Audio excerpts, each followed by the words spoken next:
বাংলাদেশ বিমানের প্রতীক কি?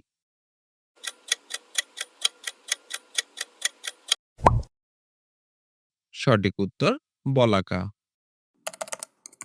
দেশের দ্বিতীয় বৃহত্তম বিল কোনটি?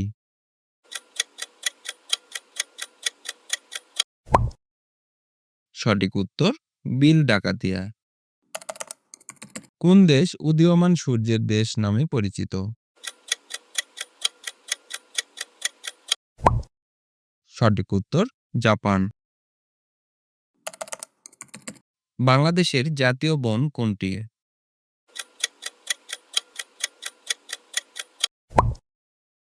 সঠিক উত্তর সুন্দরবন। কাতারের মুদ্রার নাম কি? কাতারের মুদ্রার নাম কমেন্ট করো। ভিডিও ভালো লাগলে লাইক, সাবস্ক্রাইব ও শেয়ার করো।